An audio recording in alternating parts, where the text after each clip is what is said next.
सब मोदी जी ने अपने बड़े बड़े दोस्तों को, उद्योगपतियों को दे दिए हैं। बड़े उद्योगपति अडानी जी, उनको 1 रुपए पर एकड़ के दाम में बिहार की जमीन दे दी।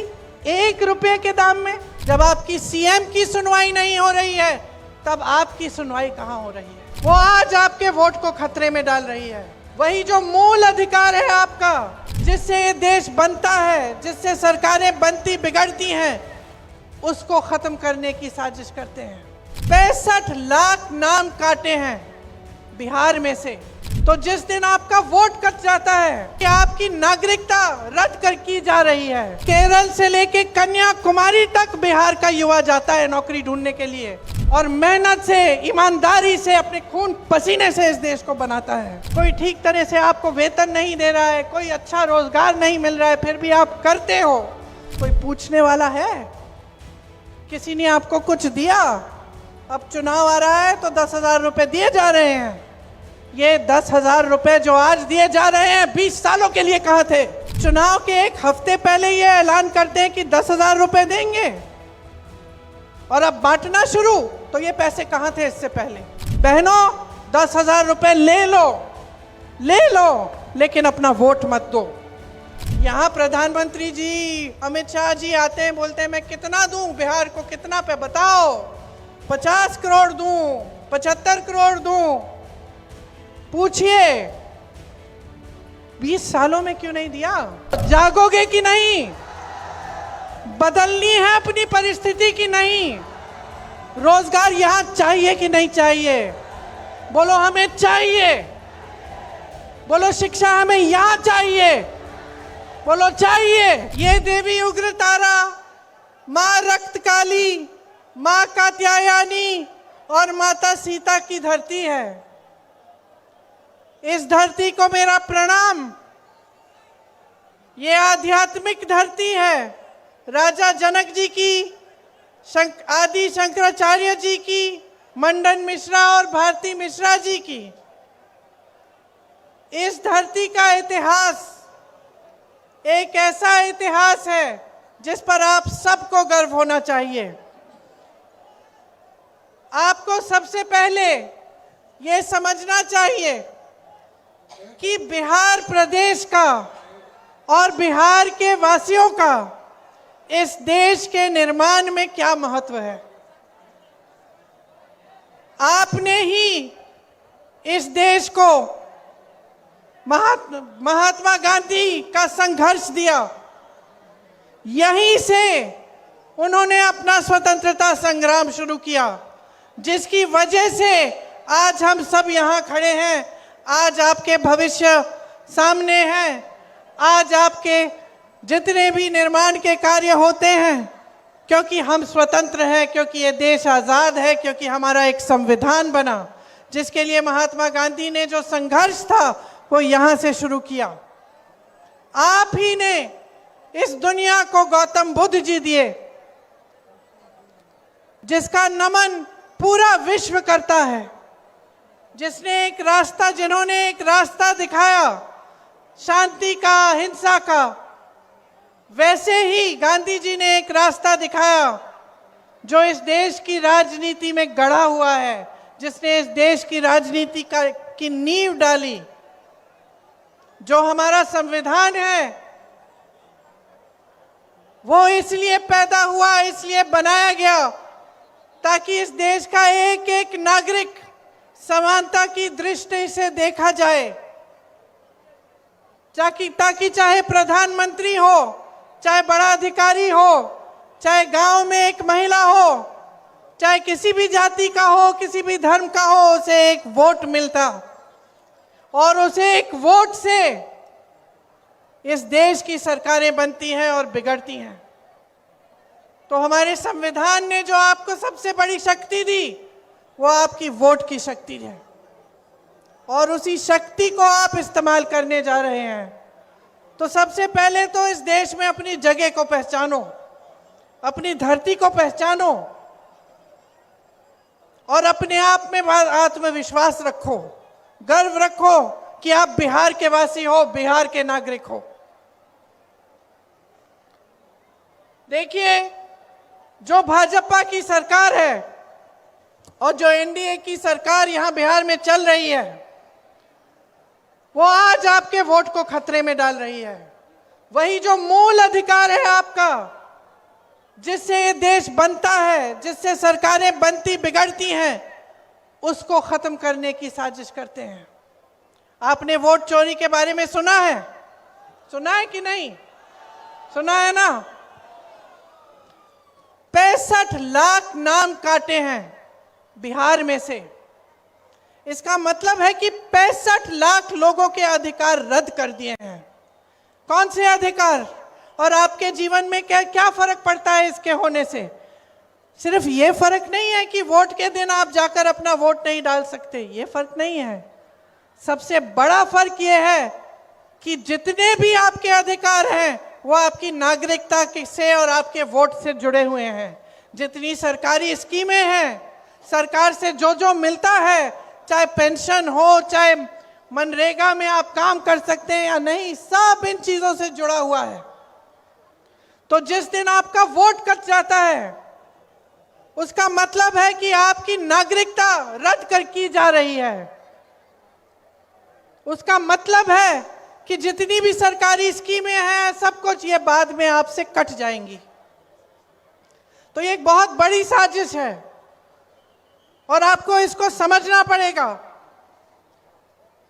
तो जब जब आप राजनीतिक दलों, पार्टियों की राजनीति समझते हैं, उनकी विचारधारा को देखते हैं, उनके नेताओं को देखते हैं, तो क्या देखना चाहिए, क्या पूछना चाहिए? आपको हमेशा यह समझना चाहिए कि जो नेता आपके भविष्य के बारे में, आपके वर्तमान के बारे में बात कर रहा है, वो नेता सही है। जो नेता, जो राजनीतिक दल, जिसकी विचारधारा आपके संघर्ष को समझ रही है, वही विचारधारा ठीक है। आज आपकी परिस्थिति क्या है, मुझसे अच्छी तरह आप जानते हैं। आज बिहार में 20 सालों से एक ही सरकार चल रही है और ये सरकार जैसे जैसे साल बीतते गए, वैसे वैसे बिहार से चली ही नहीं। आज बिहार की सरकार नीतीश जी नहीं चला रहे हैं, उनको चलाने दे ही नहीं रहे हैं। आज यहाँ की सरकार केंद्र से चलती है। जो बड़े बड़े निर्णय होने हैं वो केंद्र में होते हैं। प्रधानमंत्री जी करते हैं, गृह मंत्री जी करते हैं।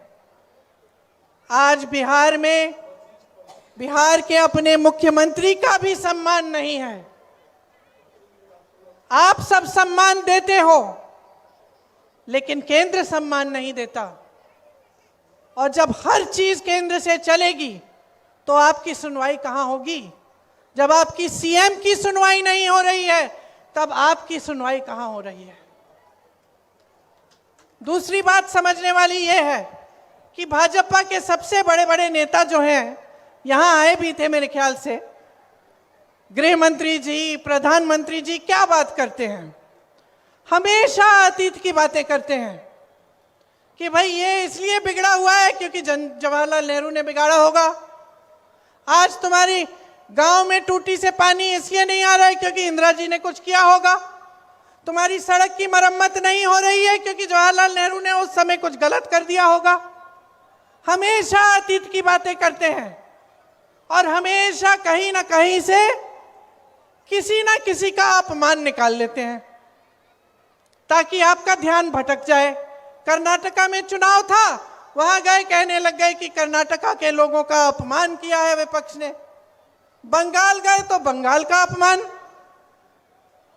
यहां बिहार आते हैं तो कहते हैं कि पूरे विपक्षी दल के सारे नेता बिहार की जनता का अपमान कर रहे हैं। तो मैं सोच रही थी इनका भाषण सुनते हुए कि मैं एक सुझाव देना चाहती हूं प्रधानमंत्री जी को, क्योंकि उनका समय जो है बहुत महत्वपूर्ण है इस देश के लिए। प्रधानमंत्री और गृह मंत्री जी का जो समय है वो काम करने में जाना चाहिए कि नहीं जाना चाहिए? जाना चाहिए, रोजगार दिलवाने में जाना चाहिए कि नहीं जाना चाहिए? बेरोजगार हो ना तुम, बेरोजगार हो ना, पढ़े लिखे भी होगे, पढ़े लिखे हो लेकिन बेरोजगार हो। तो प्रधानमंत्री जी का जो समय है वो रोजगार दिलवाने में, विकास लाने में, बड़े बड़े उद्योगों को लगवाने में लगना चाहिए। इसीलिए मेरा सुझाव ये है कि वो एक नया मंत्रालय बना दे और उसका नाम रखें अपमान मंत्रालय। क्यों? अच्छा सुझाव है पप्पू जी। एक अपमान मंत्रालय बना दे ताकि उनका समय व्यर्थ ना हो। वो बड़ी बड़ी सूचियां निकाल देते हैं कि हमें इसने गाली दी, उसने गाली दी, इसने हमारा अपमान किया। तो खुद क्या बैठ के सूची बनाएंगे? अपमान मंत्रालय बना देगा। और जब आप अपनी नौकरी, अपने रोजगार के लिए धरना प्रदर्शन करोगे और उनको लगेगा कि देश का अपमान हो रहा है क्योंकि कोई सवाल उठा रहा है, तो अपमान मंत्रालय बुला ले आपको, है कि नहीं? और जब कोई अध्यापक या कोई महिला या कोई संविदा कर्मी अपने अधिकारों के लिए सवाल उठाए तो इनको लगता है कि देशद्रोही हो रही है, इनको लगता है कि देश का अपमान हो रहा है, तो अपमान मंत्रालय को बुला ले, अपमान मंत्रालय कार्रवाई करे, है कि नहीं? अपना समय क्यों व्यर्थ कर रहे हैं? और इस अपमान मंत्रालय में मेरा यह भी सुझाव है कि मेरे परिवार के बारे में जितनी इन्होंने गालियां दी और जितना उल्टा सीधा बोला उसका भी रिकॉर्ड रखा जाए। एक लाइब्रेरी पूरी बन जाएगी किताबों की, भर देंगे उनको। क्योंकि अफसोस की बात यह है कि इन फिजूल की बातों में आपका समय बर्बाद किया जा रहा है। इनके नेता मंच पे आते हैं, आपकी बात नहीं करते, ये नहीं बताते हैं कि आपको कितने रोजगार देंगे, ये नहीं बताते हैं कि बिहार में जो इतनी अच्छी शिक्षा की व्यवस्था थी, जो आईपीएस, आईएएस, आईएफएस के बड़े बड़े अधिकारी भेजती थी देश में, वो ठप क्यों हो गई? बताते नहीं है कि पेपर लीक क्यों हो रहा है आपका, कि जो ये नौजवान सारे यहाँ खड़े हैं, पढ़ते हैं, लिखते हैं, सालों ये संघर्ष करते हैं, पेपर देते हैं भर्ती के लिए और पेपर लीक हो जाता है, रद्द हो जाता है, कोई घोटाला हो जाता है, कोई पैसे ले रहा है उसमें से। ये नहीं बताते कि क्यों हो रहा है और उसको रोकने के लिए क्या करने जा रहे हैं। जो ये बड़े बड़े भाजपा के नेता हैं वो आपको सामाजिक न्याय की बात नहीं करेंगे आपके सामने। वो ये नहीं कहेंगे कि आपका हिस्सा, आपका हक आपको मिलना चाहिए। जो बड़े बड़े भाजपा के नेता हैं वो आपको ये नहीं बताएंगे कि बिहार में इतना भ्रष्टाचार क्यों हो रहा है, कितने घोटाले हो रहे हैं, कि जो पैसा आपकी स्कीमों के लिए, आपको आगे बढ़ाने के लिए, आपके विकास के लिए दिया जा रहा है, वो पैसा कोई खा रहा है, वो पैसा आपके पास पहुंच नहीं रहा है। ये बातें नहीं कर रहे हैं। मेरी बहनें यहाँ खड़ी हुई हैं, आपके संघर्ष को कौन पहचान रहा है? कौन पहचान रहा है? खेती में काम करती हो, घर के बाहर अगर जाती हो काम करने के लिए, घर आके भी काम करती हो, सोती नहीं हो जब तक बच्चों ने खाना खा लिया है, जब तक परिवार के सब सदस्यों ने कुछ खा लिया है, कभी कभी खाली पेट सो जाती हो, सुबह सबसे पहले उठती हो, इस समाज का पूरा बोझ तुम उठाती हो। परिवार की परवरिश, बच्चों की परवरिश, परिवार का देखभाल, बड़ों का देखभाल, छोटों का देखभाल, सब आप कर रही हो। कोई पूछने वाला है? किसी ने आपको कुछ दिया? अब चुनाव आ रहा है तो 10,000 रुपए दिए जा रहे हैं। ये 10,000 रुपए जो आज दिए जा रहे हैं 20 सालों के लिए कहाँ थे? आपको 20 साल क्यों इंतजार करना पड़ा इसके लिए? आपका मजाक क्यों उड़ाया जा रहा है? चुनाव के एक हफ्ते पहले ये ऐलान करते हैं कि 10,000 रुपए देंगे और अब बांटना शुरू। तो ये पैसे कहां थे इससे पहले? क्या इससे पहले महिला संघर्ष नहीं कर रही थी? क्या इससे पहले महिला भूखी नहीं सो रही थी? क्या इससे पहले महिलाओं पे अपराध नहीं हो रहा था? 20 सालों से आप सरकार में हैं, आज सूझा है आपको ये? इसका मतलब क्या है बहनों, समझ लो अच्छी तरह। आपकी कोई सहेली है जिसका पति पीता है? रोज घर आके मारता होगा। तो रोज घर आके अगर मारता है और एक दिन अचानक कहने लगा कि लो मैं तुम्हारे लिए एक महल बनाने वाला हूं, अब मैं तुमको बहुत अच्छी तरह रखूंगा, मैं कभी तुम्हें मारूंगा नहीं, मैं हमेशा तुमसे अच्छी तरह बात करूंगा, तो तुम क्या कहोगी अपनी सहेली को? इसकी बातों में मत पड़ो बहन, यही कहोगी ना? कहोगी इसकी बातों में मत पड़ो बहन, जो ये रोज करता है उसको देखो, आज कह रहा है कल फिर से पीटेगा, यही कहोगी ना? यही कहोगी ना? क्योंकि महिलाएं जो हैं नियत को पहचानना जानती हैं। मैं भी महिला हूं, मैं जानती हूं, नियत को पहचानना जानते हैं हम जानते हैं कि कौन करता है हमारे लिए और कौन नहीं करता। हम जानते हैं कि 20 सालों से हम भटक रहे हैं, हम संघर्ष कर रहे हैं, हमारी कोई सुनवाई नहीं है, और चुनाव के एक हफ्ते पहले आपने 10,000 रुपए देना शुरू कर दिया। बहनों 10,000 रुपए ले लो, लेकिन अपना वोट मत दो। ये वोट जो है ना, ये आपका अधिकार है, आपकी शक्ति है, ये आपकी शक्ति है, इसको पहचानो। आधी आबादी हो आप, आधी आबादी हो। मन बना लिया ना अपनी शक्ति को एक करने के लिए, खड़े हो जाने के लिए, तो कोई कुछ नहीं कह पाएगा। मन बना लो कि एक ऐसी सरकार चाहिए जो आपके बच्चों का, आपका और आपके परिवारों का भविष्य को देखे और उज्जवल बनाए। आज महंगाई इतनी है कि किसानी खेती से कमा नहीं पा रहे हो। यहां से कितने लोग पलायन करके बड़े बड़े शहर में जाते हैं? हाथ उठाओ। किसी को बिहार में रोजगार मिल रहा है?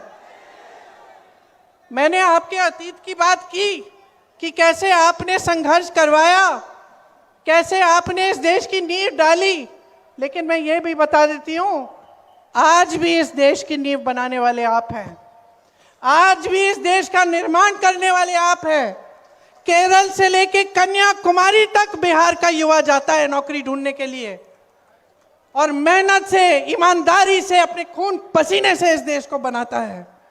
आपको बाहर जाना पड़ता है, पलायन करना पड़ता है, क्योंकि यहां आपको कुछ मिल नहीं रहा है। अपने परिवारों को छोड़कर एक छोटे से कमरे में किसी बड़े शहर में जहां कोई अपना नहीं है, वहां 4-5 और युवाओं के साथ आपको रहना पड़ता है। दिन रात संघर्ष करते हो, कोई टाइमिंग नहीं, कोई ठीक तरह से आपको वेतन नहीं दे रहा है, कोई अच्छा रोजगार नहीं मिल रहा है, फिर भी आप करते हो। फिर भी आप अपने परिवारों को सिर्फ त्योहारों के समय, जब छुट्टी मिलती है तब मिलते हो, तब घर आ पाते हो। यहाँ खेती करते थे, खेती से कमाई होती थी, आज खेती से कमाई नहीं है। आज खेती करो, धूप में संघर्ष करो, सब कुछ महंगा हो गया है, सारा खेती का सामान महंगा है, उपज का दाम नहीं मिलता है, समर्थन मूल्य नहीं मिलता, न्यूनतम समर्थन मूल्य। खेती करते हो, कुछ मिलता ही नहीं है, कमा नहीं पाते। और उधर जितने भी बड़े बड़े उद्योग हैं, जिससे पहले नौकरियां मिलती थी, जिसमें लोग मरते थे उन नौकरियों के लिए, सब लोग चाहते थे कि हमें सरकारी रोजगार चाहिए। क्यों? यहां बुजुर्ग बैठे हैं, बताएंगे। क्योंकि उससे सुरक्षा मिलती थी, पेंशन मिलता था, ऐसे लगता था कि अब नौकरी लग गई है, जीवन भर हम ठीक होंगे, हमें अब चिंता की जरूरत नहीं होगी। आज की परिस्थिति क्या है बहनों और भाइयों?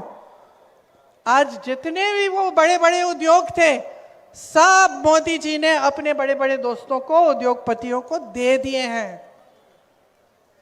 यहाँ के हवाई अड्डे, आप देखिए, अभी तो एक ये बात निकली कि उनके जो बड़े मित्र हैं, बड़े उद्योगपति अडानी जी, उनको 1 रुपए पर एकड़ के दाम में बिहार की जमीन दे दी, हजारों एकड़ जमीन दे दी 1 रुपए के दाम में। और अगर आप जाते खरीदने वो जमीन, कितने की बिकती? आपको लोन लेना पड़ता, आपको कहीं से पैसे इकट्ठे करने पड़ते हैं उसी जमीन के लिए जो मुफ्त में इतने बड़े बड़े उद्योगपतियों को दी जा रही है। आप लोन लेते हो, आपका लोन कभी माफ नहीं होता। 20 सालों में कब माफ हुए आपके लोन? कभी नहीं। आपको पढ़ाने के लिए आपके माँ बाप कितने संघर्ष करते हैं, कैसे पैसे इकट्ठे करते हैं, आप जानते होंगे। आपके लोन माफ नहीं होते, लेकिन अडानी जी, अंबानी जी, उनके हजारों करोड़ रुपयों के, हजारों लाख करोड़ रुपयों के लोन माफ हुए हैं।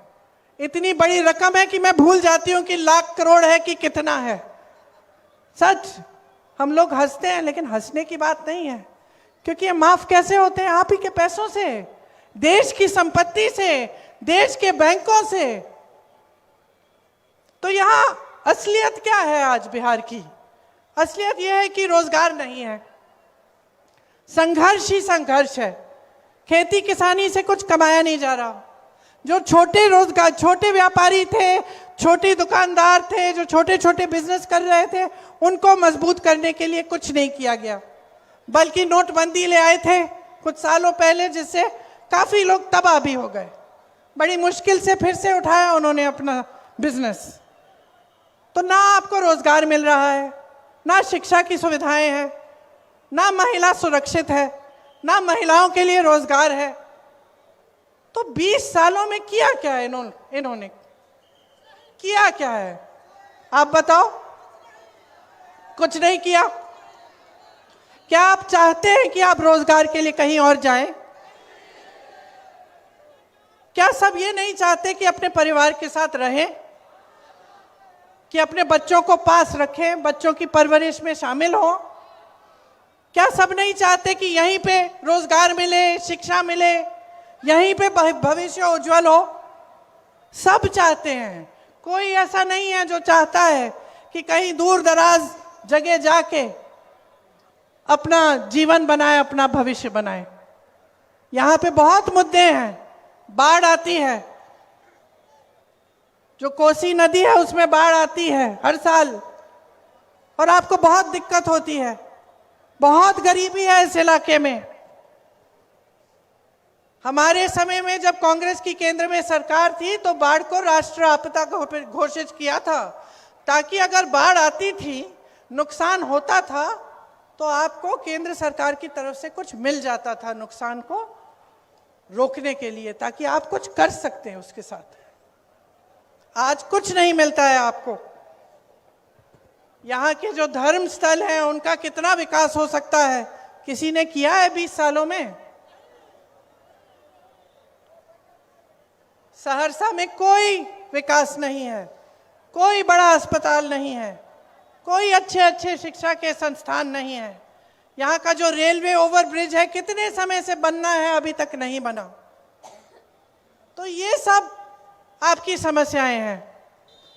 और अगर जब तक आप एक एक नेता को इन समस्याओं के लिए जिम्मेदार नहीं बनाएंगे, जब तक आप अपनी आवाज उठाएंगे नहीं, जब तक आप अपनी शक्ति को पहचानेंगे नहीं, जब तक आप हर नेता को ये नहीं कहोगे कि तुम यहां आकर मुझे वादे करोगे, अगर पूरा नहीं हुआ तो तुमको निकाल देंगे, खदेड़ देंगे, तब तक कुछ नहीं बदलने वाला।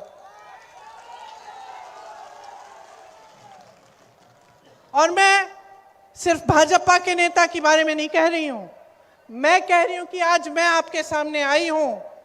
अगर मैं कुछ वादे करके गई और वो वादे पूरे नहीं हुए, तो मुझे भी आप कह देना कि अगली बार मत आओ।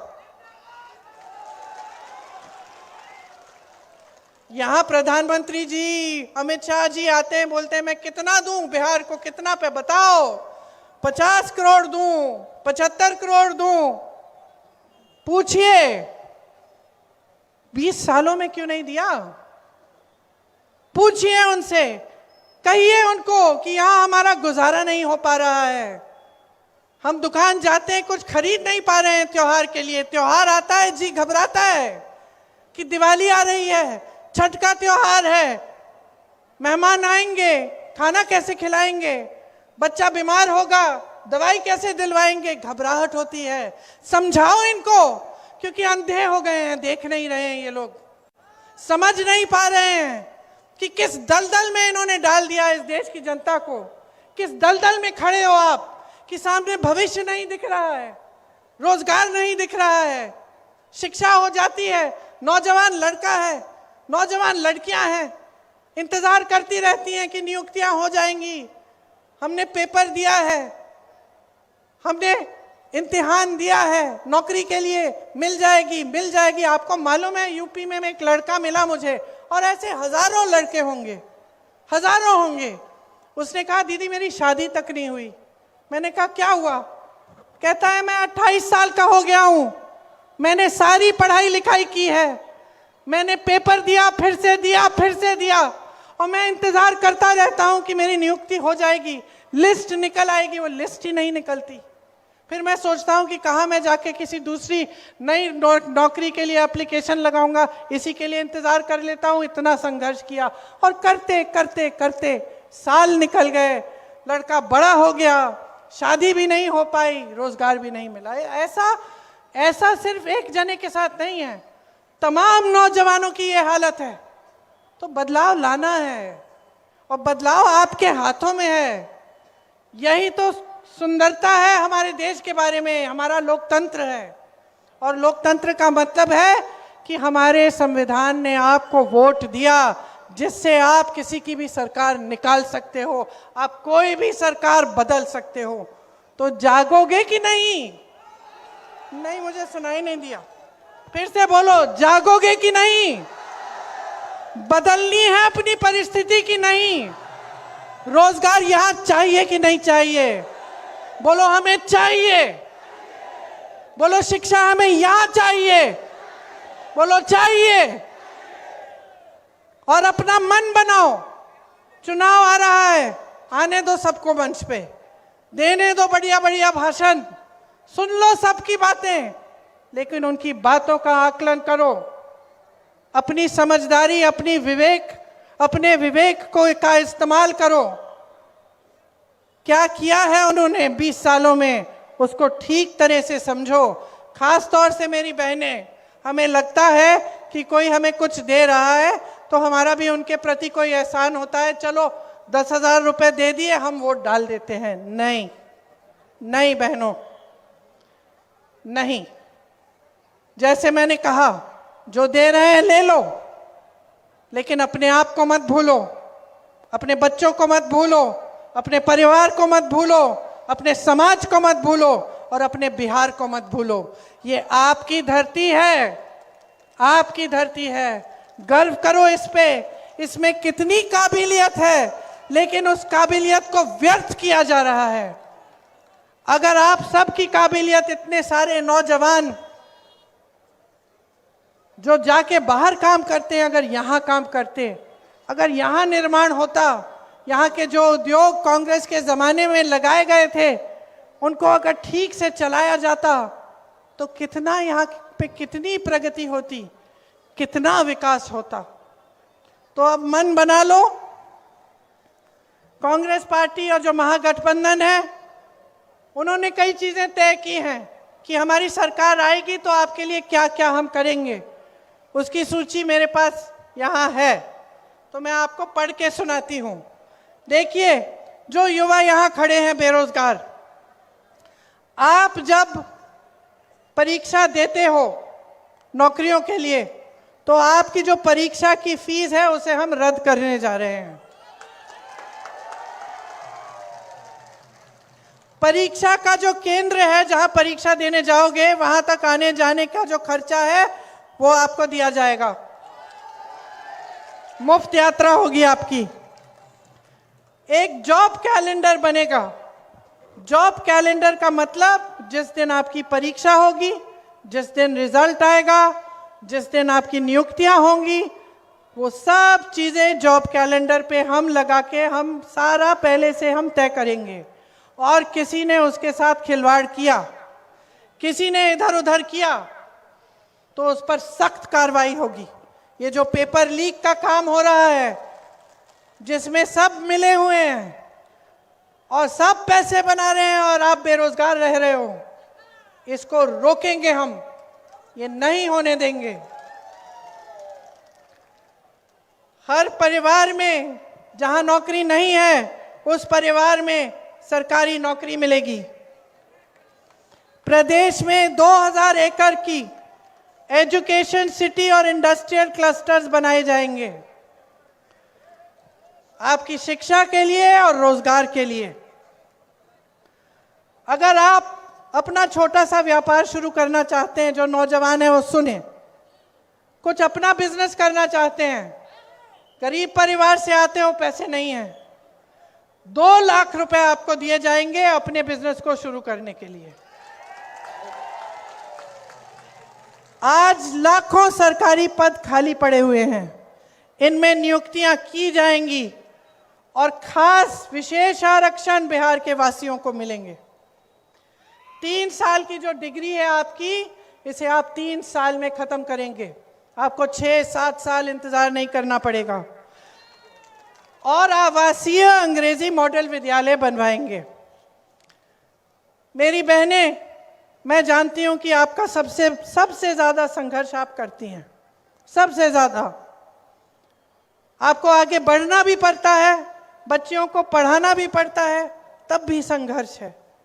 समाज भी सहायता नहीं करता ठीक ढंग से, न सरकार से आपको ठीक ढंग से सहायता मिलती है। इसीलिए जो जीविका दीदियां हैं, जो खूब काम करती हैं, खूब मेहनत करती हैं, उन्हें 30,000 रुपए प्रति माह मिलेगा और पक्की नौकरी दी जाएगी। प्रत्येक अनुमंडल में महिला कॉलेज की स्थापना की जाएगी। विधवा और वृद्ध जनों का जो पेंशन है वो 1500 रुपए मिलेगा और हर वर्ष उसको 200 रुपए बढ़ाएंगे। मेरी बहनें, माई बहन मान योजना के तहत आपको 2500 रुपए प्रति माह सीधे आपके खाते में दिए जाएंगे। ये चुनाव के समय का 10,000 रुपए की घूस नहीं है, ये आपको हर महीने मिलेंगे। आज आपको 10,000 मिल रहे हैं, क्या पता आगे वो दें या ना दें जब चुनाव खत्म हो जाएगा। 20 सालों से तो दिया नहीं। लेकिन आप कांग्रेस की सरकारों को देखो, कर्नाटका में, तेलंगाना में महिलाओं को हर महीने पैसे मिल रहे हैं और उसी तरह से हम यहां पे भी करेंगे। भूमिहीन परिवारों को मकान हेतु 3 से 5 डिसमिल जमीन दी जाएगी और वो जमीन परिवार की महिलाओं के नाम की जाएगी, तो आपके नाम जमीन दी जाएगी। राजस्थान में कांग्रेस की सरकार थी, वहां 25 लाख रुपए स्वास्थ्य बीमा मिलता था। इसका मतलब है कि कोई भी इलाज हो, कोई भी बीमारी हो, कैंसर हो, हार्ट की बीमारी हो, आपको हार्ट का ऑपरेशन कराना है, आपको कैंसर के लिए कीमोथेरेपी का इलाज कराना है, आपको 25 लाख रुपए तक मुफ्त का इलाज मिलेगा। फिर से खोखली बात नहीं है, ये किया था कांग्रेस की सरकार ने राजस्थान में। मैं खुद मिली उन लोगों से जिनकी पूरी हार्ट की सर्जरी हुई और 1 पैसा 1 रुपया नहीं देना पड़ा। रो रहे थे वो लोग जब मुझे मिले, कहा कि ऐसी स्कीम, इतनी अच्छी स्कीम है, पूरे देश भर में लागू कराओ। तो इसलिए हम बिहार में लागू कराना चाहते हैं। जो सरकारी अधिकारी है, जो सरकारी नौकरी करते हैं, वो हमेशा पुरानी पेंशन की बात करते हैं, पुरानी पेंशन चाहते हैं और फिर पुराना पेंशन आपको बिहार में अगर हमारी सरकार आएगी तो मिलेगा। ये जो संविदा कर्मियों और आउटसोर्सिंग पर जो काम करते हैं, इस पर कार्यरत कर्मचारियों को स्थायी बनाया जाएगा ताकि आपको घबराहट ना हो, आपकी भी नौकरी स्थायी हो जाए। 5 नए एक्सप्रेसवे बनाए जाएंगे। दिव्यांग पेंशन 3,000 रुपए का दिया जाएगा और किसान भाइयों के लिए न्यूनतम समर्थन मूल्य का हम गारंटी दे रहे हैं। मंडी की व्यवस्था बनाएंगे। मनरेगा में 300 रुपए प्रतिदिन आपको मिलेंगे और काम के दिन हम 2 गुना करेंगे। 200 यूनिट बिजली आपको हम मुफ्त दिलवाएंगे। पंचायती राज एवं नगर निकायों में ईबीसी आरक्षण 30% और एससी आरक्षण 20% किया जाएगा। अति पिछड़ा वर्ग अत्याचार निवारण अधिनियम बनाया जाएगा आप पर अत्याचार रोकने के लिए। निजी शिक्षा संस्थानों में भी आरक्षण लागू होगा। ये सारे काम हम करना चाहते हैं और हम चाहते हैं कि बिहार का एक एक वासी आगे बढ़े, कि आपकी प्रगति हो, कि ये जो पलायन की जो समस्या है ये खत्म हो जाए, कि आपको यहाँ रोजगार मिले, आपके हाथ यहाँ मजबूत बने। और मेरी बहनें, आपके लिए हम चाहते हैं कि आपके भविष्य अच्छे बने, कि आपकी घबराहट दूर हो जाए, आपको शक्ति मिले। तो आप अगर अपने आप को जनता को मजबूती देने का काम करना चाहते हैं तो आप महागठबंधन की सरकार लाइए। आइए, इनको जानते हैं आप? जानते हैं? ये खूब संघर्षशील है, मेहनती है और ईमानदारी से आपके लिए काम करेंगी। सरिता पासवान जी महागठबंधन की यहाँ की उम्मीदवार हैं।